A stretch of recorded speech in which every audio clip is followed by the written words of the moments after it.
اللہ کو بہت پسند ہے جب تم دنیا سے نہیں اس سے مانگتے ہو، جب تم بے بسی کا رونا کائنات کے سامنے نہیں بلکہ اس کے سامنے روتے ہو، جب تم سب کچھ ختم ہو جانے کے بعد بھی دعا اس یقین کے ساتھ کرتے ہو کہ اس کے سوا کوئی تمہیں کچھ نہیں دے سکتا۔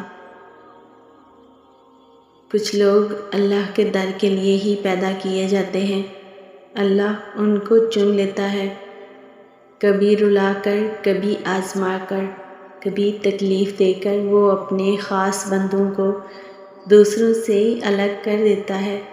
کچھ اس مقام تک خود چل کر آتے ہیں اور کچھ کو کھینچ کر لایا جاتا ہے۔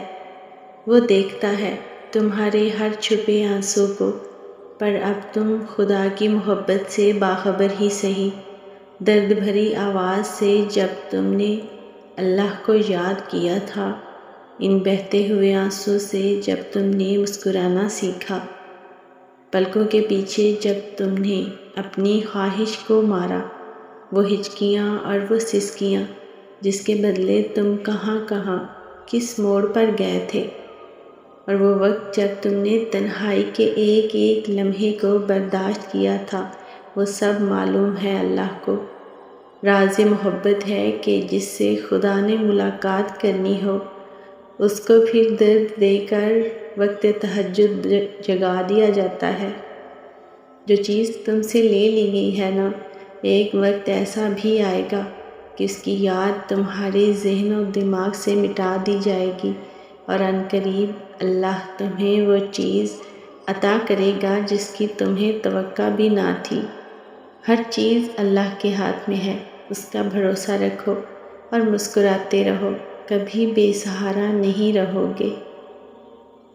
کوئی تمہیں پسند کرے نہ کرے پر اللہ تمہیں تم جیسے ہو ویسے ہی پسند کرتا ہے۔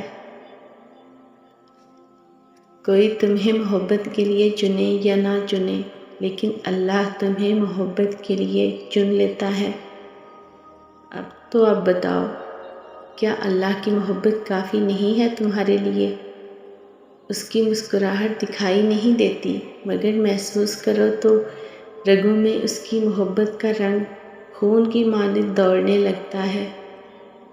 اس سے بہترین لکھاری تو کوئی ہو ہی نہیں سکتا، جو اختیار رکھنے کے باوجود نصیب کو اپنی چاہت سے تمہاری چاہت میں بدل دیتا ہے۔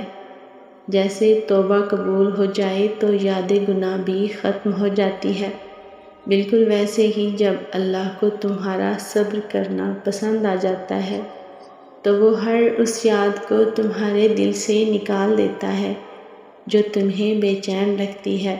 وہ دل کو مطمئن کرنا خوب جانتا ہے۔ تو اگر تم اب بھی اذیت میں ہو اور ماضی کو بھلا نہیں پا رہے تو جان لو ابھی آزمائش ختم نہیں ہوئی۔ امتحان تب مکمل ہوگا جب تم اپنی چاہ پہ صبر کرنا اور اللہ کی چاہ پہ شکر کرنا سیکھ جاؤ گے۔